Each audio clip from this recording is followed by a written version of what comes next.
You're listening to the NVus Alien Podcast with your host, Heather Woodward, an award-winning psychic, supernatural author, and lover of all things true crime. On this show, we're going to deep dive into topics that don't usually see the light of day. The spooky, the weird, the macabre, the paranormal, and of course, aliens. Sit back, grab a cup of tea, and let's get on with the show.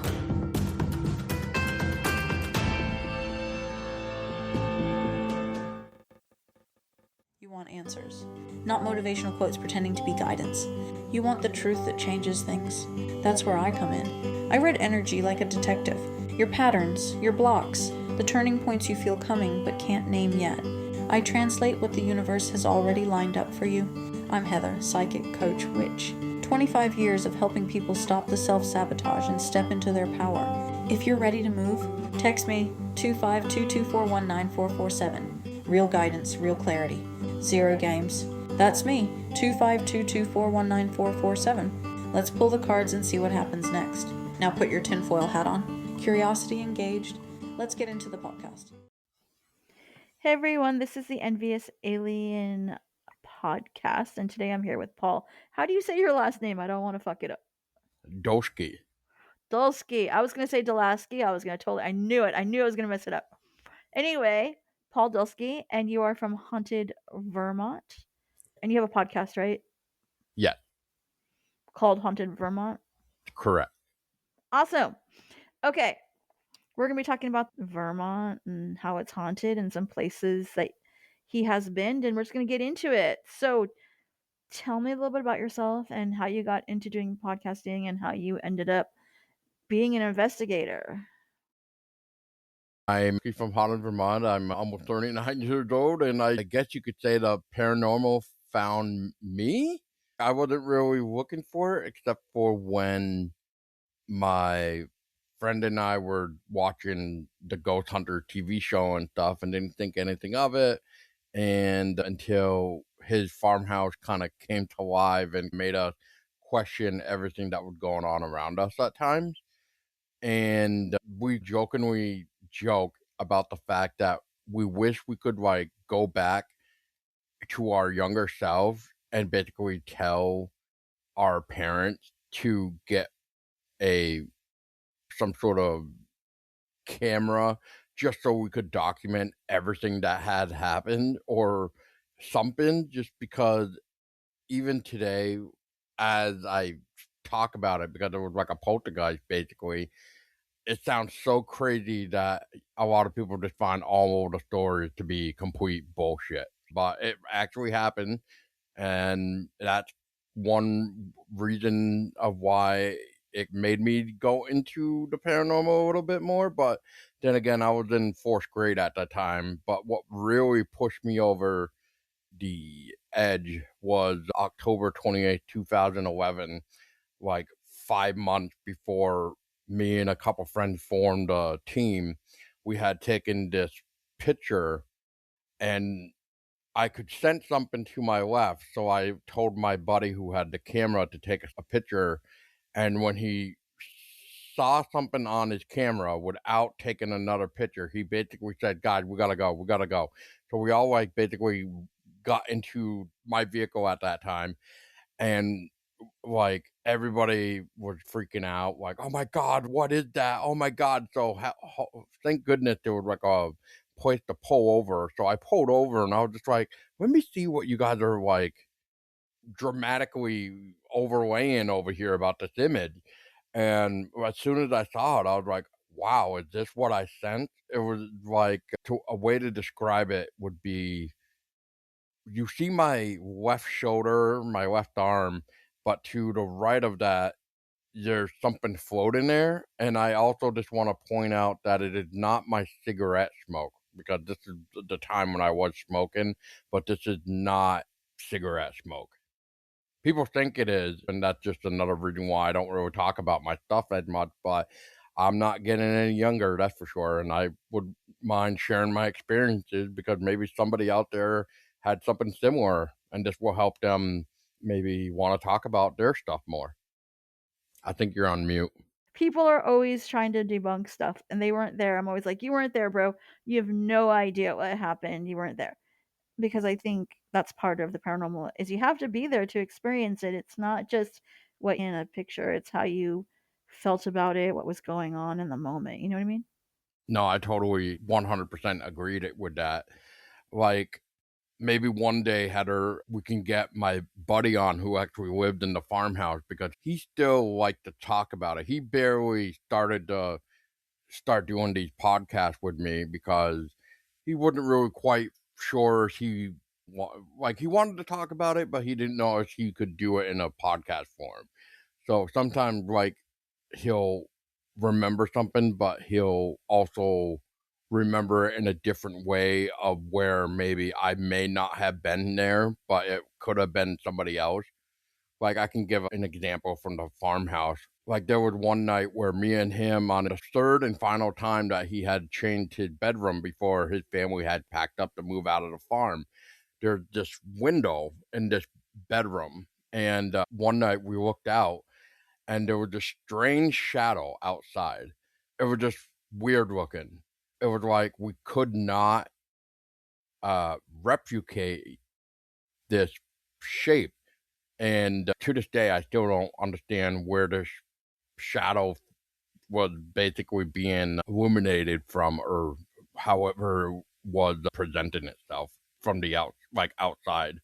He vaguely remembers the shadow. He remembers that this orange juice container that was in the room basically like exploded or levitated and hit the wall or something. I wasn't there. I don't remember that at all. Isn't that interesting how like certain people remember certain things or experience certain things and you don't, or vice versa? Yeah. There was a particular night in his first bedroom when I first started to stay over there. He had a birthday party, and it was me, him, our friend Ethan, and there was one more. Michael, I think his name was. Michael was not in the room with us, I guess. He only stayed for one night for the party, but he like used some other bedroom. But what was weird about this is that the layout that us three, me, Justin, and Ethan went to sleep and how we woke up in the morning. And again, going back to what you said, Heather, about the whole, it's strange how certain people remember certain things, which is, I remember this. So, like, when I talked to him again, it was like, maybe it happened more than once on different occasions, or maybe it happened twice in that same weekend. And that's why I don't remember owning a specific part. But anyway, we went to bed on a futon, which was up against the wall. Justin was one of those people where he had to be by the window during fall time, basically, or whatever it was time frame, to basically keep him cool. He was like one of those guys that had to turn on the fan basically for background noise. And as we went to bed, it was him at the window, Ethan was in the middle, and I was the one toward facing the floor. So if I would have rolled over, I could have fallen onto the floor. By the time we woke up, I was at the window, Ethan was where I was, and Justin was like on the floor, almost tucked underneath his futon. Now, Justin remembers that he was like half in and half out of his closet. How did you guys get there? That's the $1 million question, because you would think if Justin were to have gotten up during the night, he would have had to have thrown off the covers, which therefore would have hit Ethan and I, because let's just be honest, that's just how it rolls. And he would have had to either have army crawled down to the end of his bed, or he would have had to have tried to stand up in the bed with, again, movement. We would have been able to feel it and hear it, and try to step over us in the dark and hopefully not trip and fall face first onto the ground. So, yeah, exactly what you just said. How did we even get there? Oh my goodness. Yeah, so there's, Wow. This happened when you were in 4th grade, you said? yeah, I was fourth grade and he was third grade. Before that experience, have you had any paranormal events in your own houses or that kind of thing? Or was that the first time you ever really experienced it? The first time is definitely weird. After talking to two people now, they both suggested the portal theory, which at the time I didn't really think about that. And then after talking to this last lady, I was just like, huh. The way she said it, it's like, yeah, that could very well have been what happened. Back in 1994 is like the year that I basically learned what death was. It was my mother's dad who passed away. And then a year later, which would have been 1995, within 24 hours in June, I lost a grandfather and an uncle. That's when I really got to know what death really meant in the world. And at that time, I was about 7 years old. And from there, it was like this one night where to help people. So this would be the upstairs bedroom of my old childhood room. One night that was really weird. I couldn't find my missing doorknob. It was pitch black. I couldn't even see the hand in front of my face. And to kind of give you a layout of my old bedroom is if you were standing outside my old bedroom, you would look across and there's the only window in my bedroom. If you look immediately to my left, that's where the closet was. To my right would be where my dresser is. In the middle of the room would be my bed. And then to the like far corner there would be my school desk. But it was like one of those like old school desks that you had to flip the top up. I'm wondering if I ended up somehow getting this old desk from like my dad or something, because his dad was also named Paul, and which I'm pretty sure is why I was named after his dad or something like that. That's my guess. He passed away at an age where, or at a time where my family was basically divorced because of some stuff that went on. And basically, you could say trauma from possibly like an old PTSD from my dad because he had defeated brain cancer, which we all assume that the cancer pretty much took down the wall of the suppressed memories, which is why he acted against me and my sister in a way of he would, I don't think he meant it on purpose. And later on in the years, I forgave everything that like that happened after my dad had passed, but he would yank me and my sister down away from the windows while we were eating breakfast and basically tell us don't look outside because the Vietnamese, the enemy, would see us. Oh my goodness. Really the final nail in the coffin, you could say, for my family, where my mother didn't really feel safe, besides almost getting choked out by the old phone cord when dialing 911. That's another bad part of my life. And then it was my mother waking up one night and my dad having a gun pointed at her because my dad thought she was the enemy. And after that was basically the final nail to get us to separate as a family. Wow. But yeah, so going back to my old room, basically with not trying to find the doorknob, it was weird. So after all the death and possibly maybe even this probably came in like later on in 98, but I'm assuming it was more like the death, the dread, because it was a very dark night. I don't remember any moonlight. There is only two street lights on that street.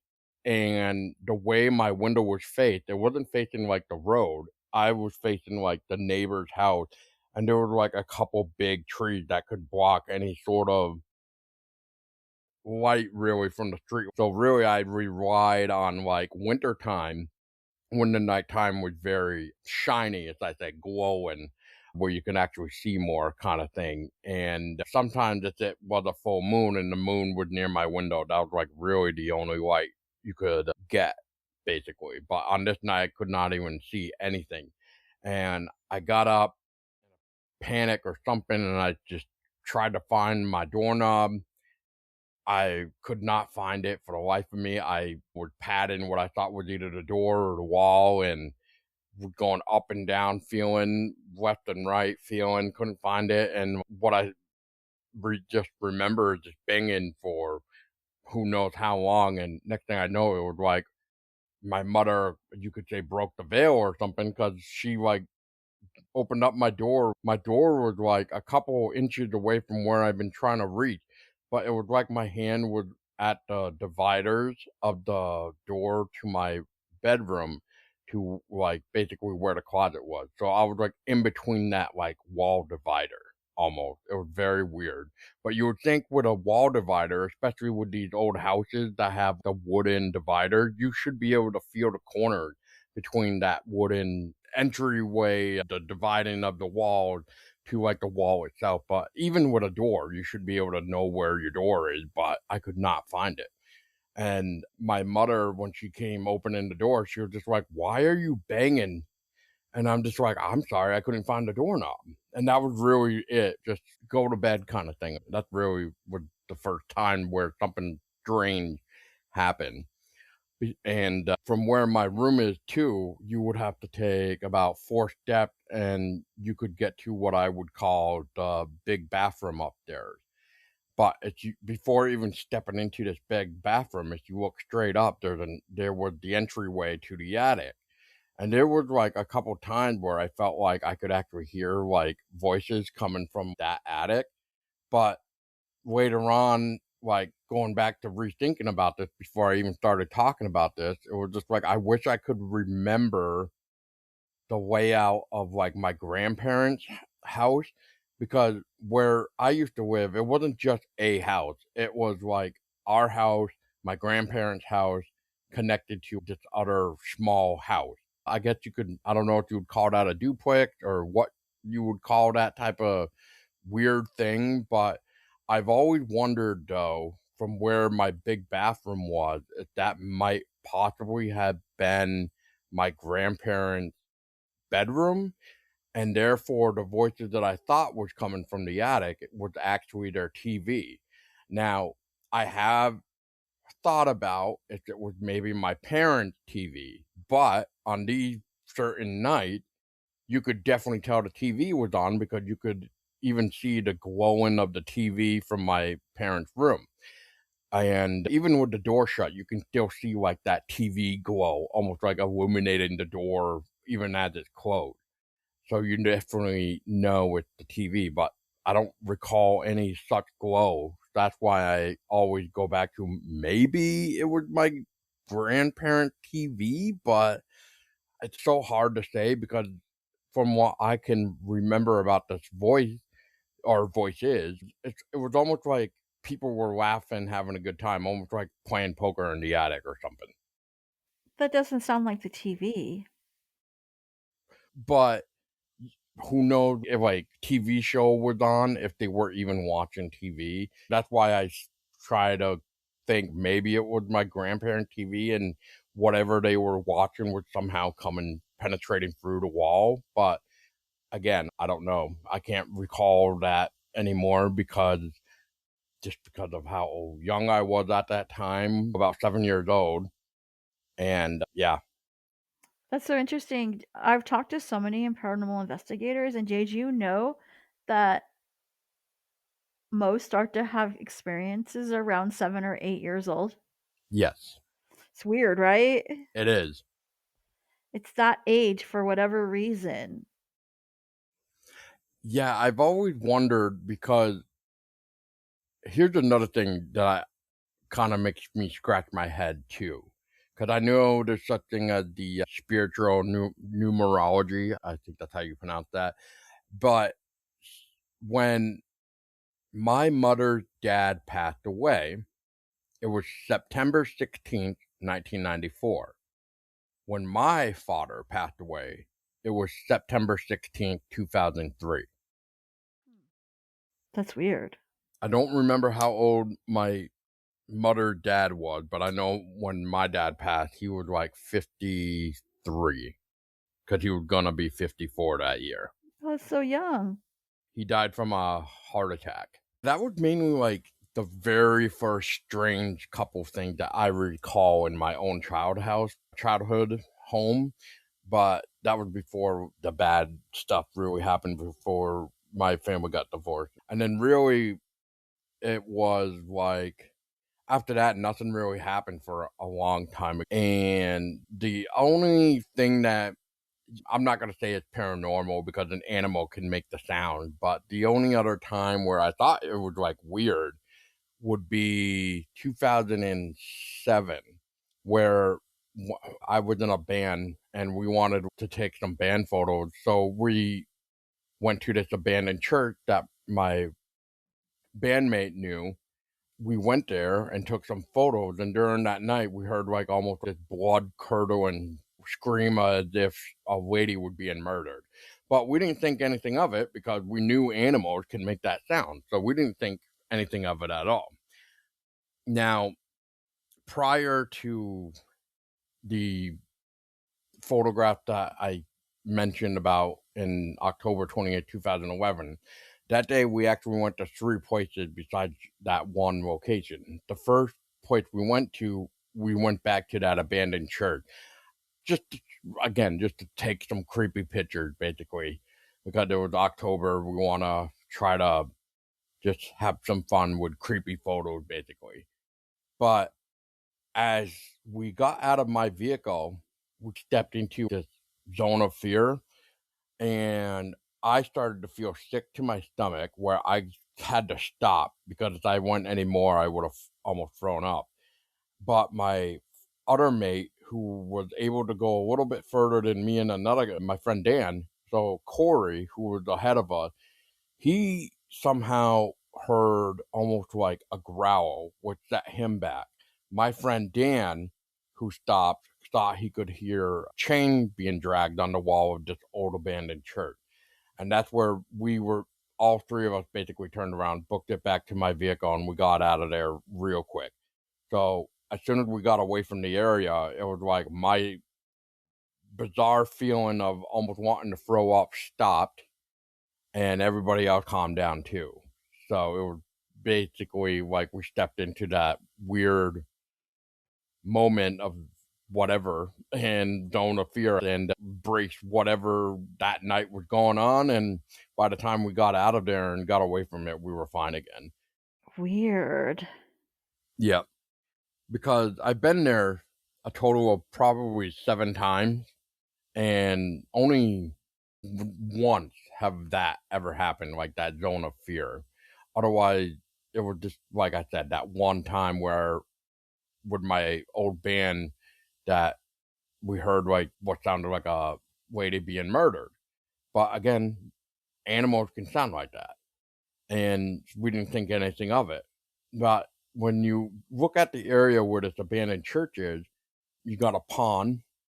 And I'm not good with distances, so I'm just going to say maybe 100 yards down the road up this little hill, there's like old foundations of an old company where there's old like cellar holes where you have to be careful because otherwise you could basically fall in them. But we never went up there during the nighttime. I've been up there once during the day, and that was enough for me because it was just like, I just don't trust that area because it was just, you're always looking down, making sure you're not going to step in and not come back out of it. Yeah. That's a weird area. Yeah. And there is a cemetery, but it's like a couple miles down the road. It's Whipple Hollow Cemetery. Okay. Yeah, so you got pretty much all that because this place is also known for like a male hitchhiker. From what I understand, I've never personally had anybody tell me that they've had seen this thing or tried to pick up somebody and they got into their car and it vanished as soon as they entered or anything like that. But yeah, that's one of the ghost stories around that road as well. The male hitchhiker. Interesting that Yeah. it's male. It's usually a woman. So, do you know the story behind the male hitchhiker? Like where it came from or what it's about? So the road that it's on had a legend all to itself where it's basically like during the marble industry days, which makes me wonder if this old abandoned company thing was maybe part of the marble industry. I don't know for sure, but the story basically goes like when there wasn't enough marble or whatever, basically the town packed up and just left. maybe this male hitchhiker could have been part of this mysterious vanishing town. I don't know. Huh. So the whole town just picked up and left, gone? Yeah, pretty much. Or nobody stayed? Nobody decided to, like... That's so weird. That's the story that I've been told. I even tried reaching out to like the historical society for that area, but I got an iffy response. I originally also reached out to that specific historical society because, as you were mentioning about a lady hitchhiker, we have one not too far either from where I am, where that involved a lady hitchhiker in white. An old gentleman had actually witnessed himself before he passed away. He shared his story on a old Take Two Vermont video.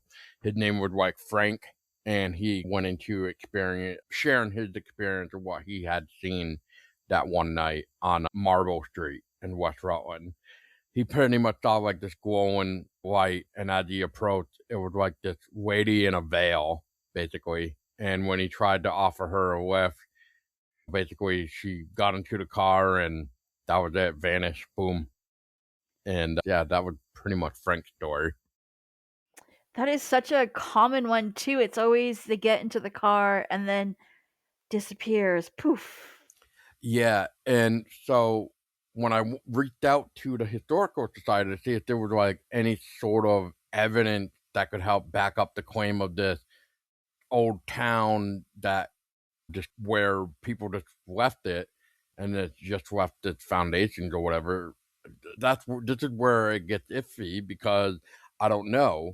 And when I tried even asking about like any sort of information about maybe a lady that was killed on this road or anything, the lady who responded sounded very rude and didn't even, I don't even think, wanted to take my email, to be honest with you.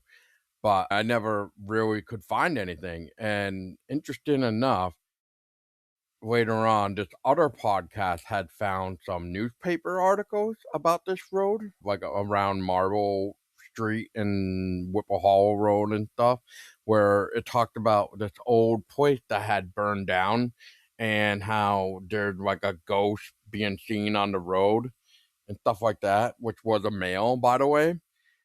And that was the only time where I actually could find the proof after that. I actually found this article after they had shared it, but the comment I kind of grinded my teeth on from the podcast that mentioned this was that they were saying it surprises me that nobody tried to look into this. And it's hello, I did.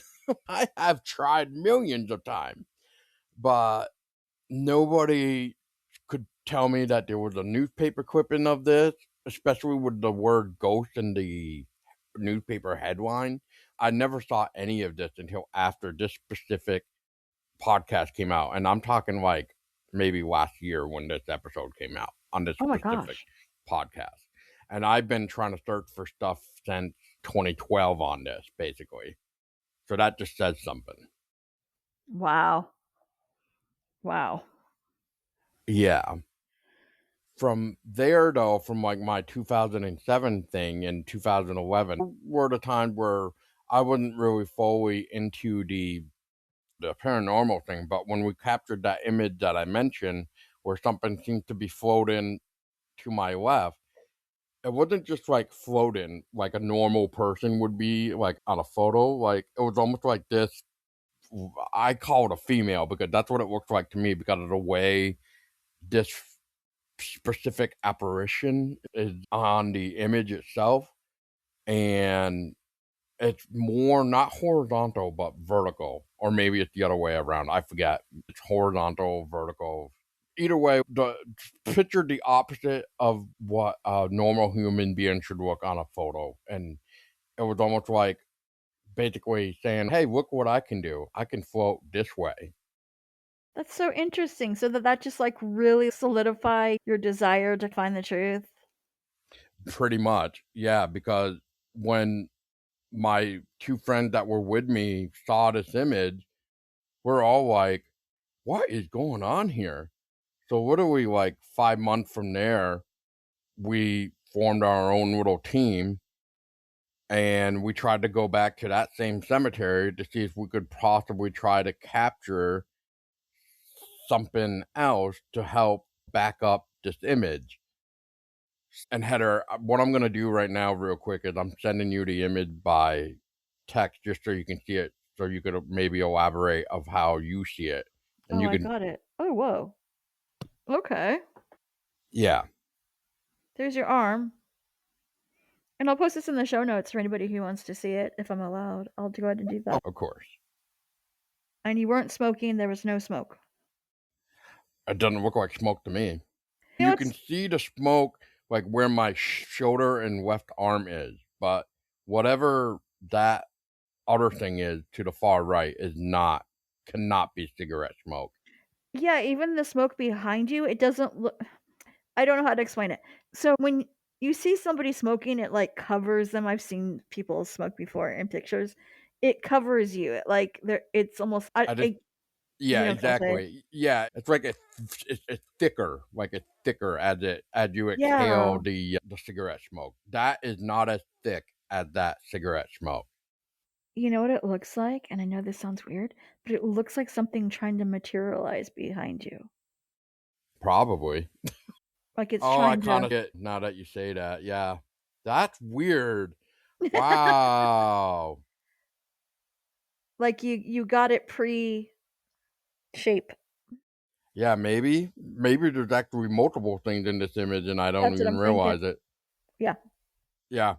So anyway, I sent you 2 more because basically what I'm gonna just say real quick is, so this original image, what I did was I took it and I blew up where this weird figure is and I turned it to like how you would actually see like a person in a photo. And I basically just zoomed in as best as I could to try to keep all the details. And then on the other image, I tried to do my best to try to maybe with arrow try to say what I'm seeing. Like I thought I see hair, the face, the gown possibly, and like the hand. So Yeah, I see what you're saying. yeah. So when we went back later, we tried to do the same thing a little bit. It was very interesting.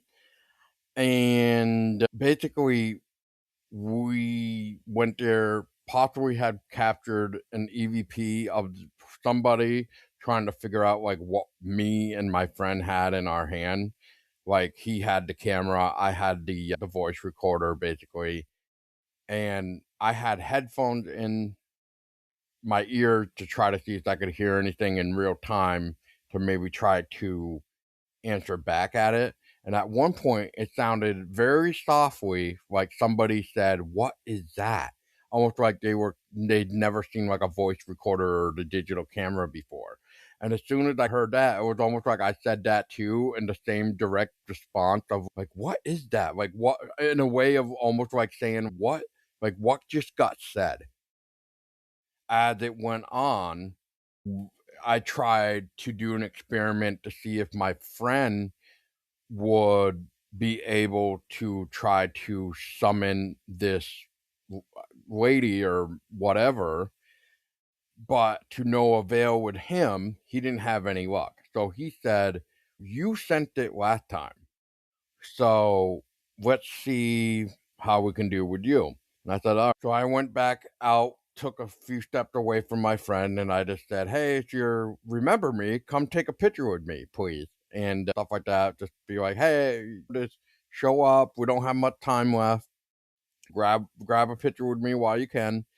So anyway, we took an image and it looked very weird. I don't know if it's like just the particles in the air or what, but again, Heather, I'll send you it. For the listeners, basically think of like weird particles in the air, like almost a humid day or something. And this is in March of 2012, by the way.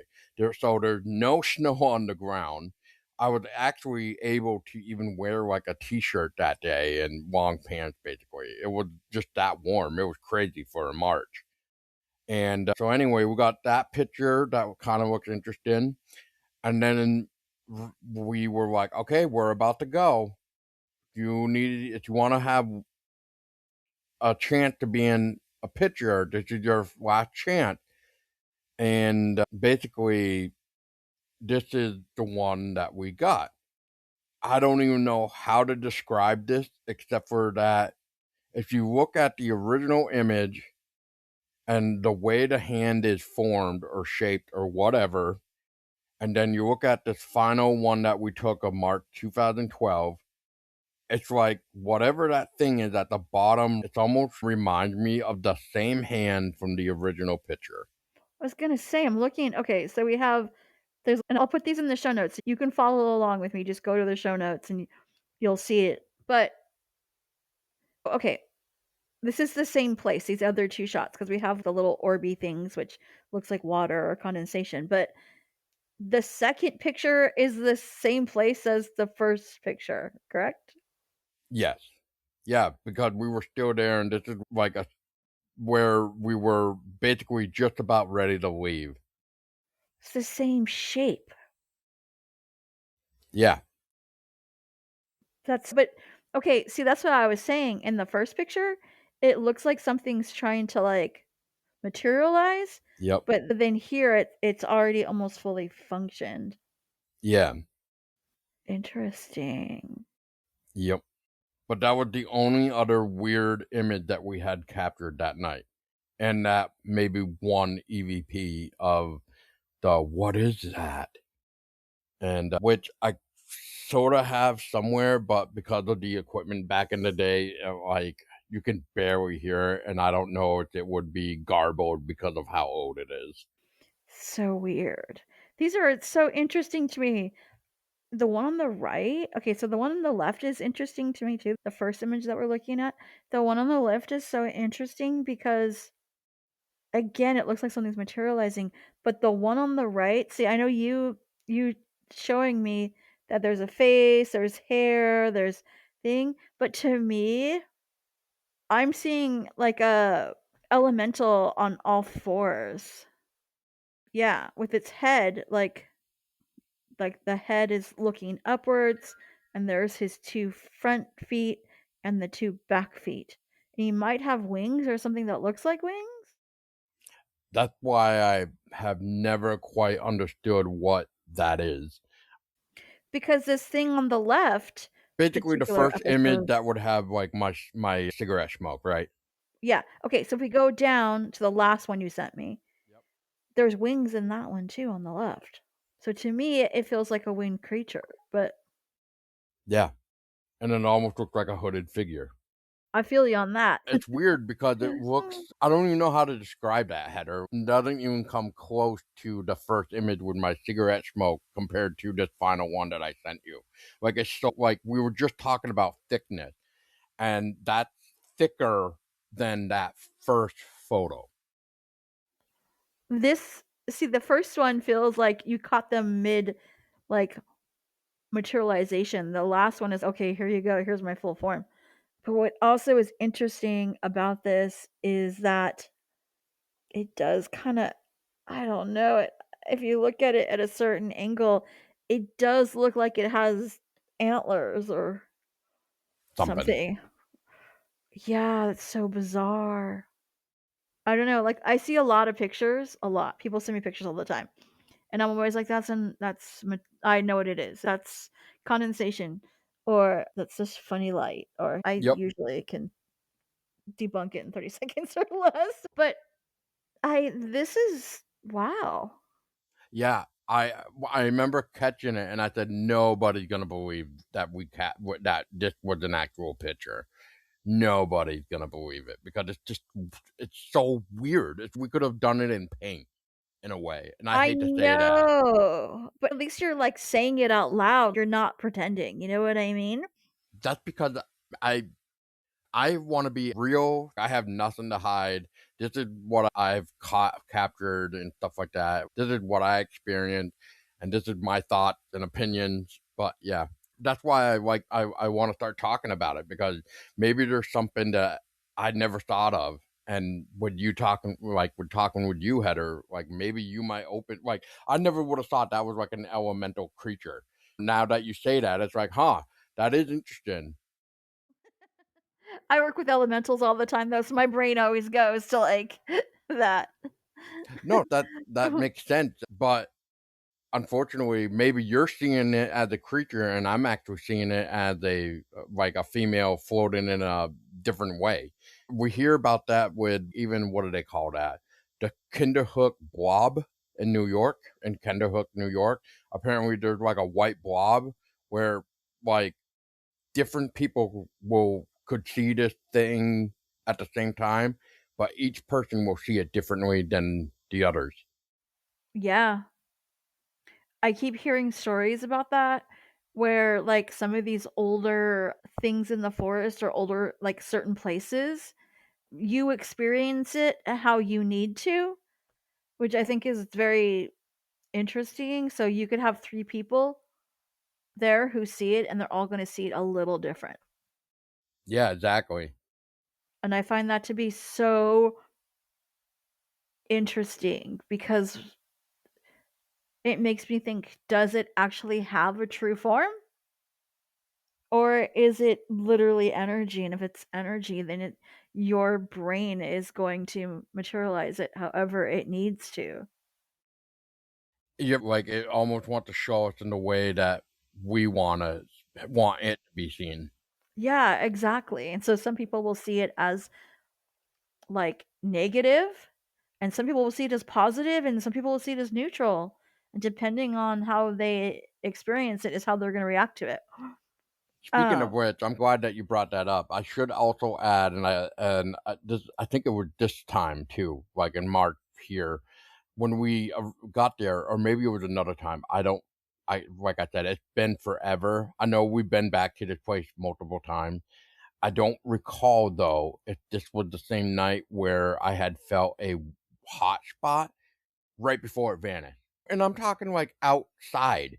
Like there was one little spot just felt so hot, and then it was like boom, gone.